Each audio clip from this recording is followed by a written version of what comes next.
We are trying to find possible values of S. So let me show you something that has nothing to do with this problem first, okay? If I had the number 341, I am going to use a concept of this.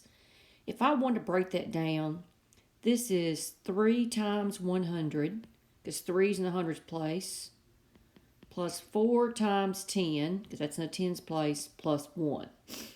Okay? So just put that in the back of your mind. And let me erase it so it's not a distraction for me. So let's start. Okay, I know something else too. I know Q equals, excuse me, I know Q equals 2P. All right, look at the ones place.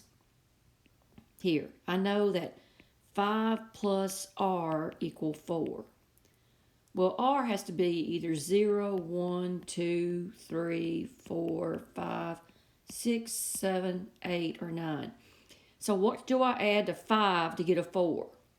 Well, not a 0, not a 1, not a 2, not a 3. I'm trying to get a 4. Not a 4, not a 5. 5 plus 5 is 10. That doesn't end in a 4. 6 plus 5 is 11. 12. It's going to be 9. R must be 9 because 9 and 5 is 14. And that's the only way you can get a 4. So R has to be 9. So 5 plus 9 is 14, and you carry a 1.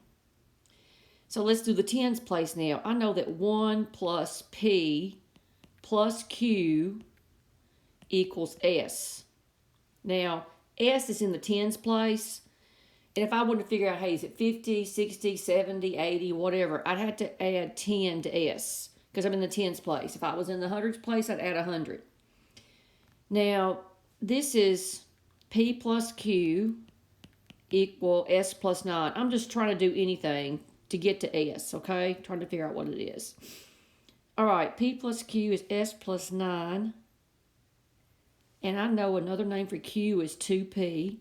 And that's nice. That's using what's given. Because that's going to they're both P's now. And I'm going to be able to combine them. And I've got an equation with an S in it. That's good because I'm trying to figure out possible values of S. So this is 3P equal S plus 9. So what can I say about that? What I can say is S plus 9. Let me see. 3 times P. That's a multiple of 3. So that tells me that this sum must be a multiple of 3. So let's go back to our numbers again. 0, 1, 2, 3, 4, 5, 6, 7, 8, 9. Are you with me? Because S plus 9 equals 3P. So that means S plus 9 must be a multiple of 3. So S plus 0, yep, that works because 9. I'm finding values of S. S could be 0. 0 plus 9 is 9. And that would be 3 times 3. You know, it's going to be a multiple of 3. Now, does 1 work? No. Does 2 work? No. 3, 9, 10, 11, 12. Yes, 12 is a multiple of 3. Okay, I tried 3. 4 is 13. No. 5. 9 plus 5 is 14. No. 9 plus 6 is 15. 15 is a multiple of 3. 9 plus 7 is 16. 9 plus 8 is 17. 9 plus 9 is 18. That's a multiple of 3. So S could be a 0, 3, 6, or 9. And what's my possibilities? Help me. Yep, it's going to be A because none of the rest of them are listed. So 3.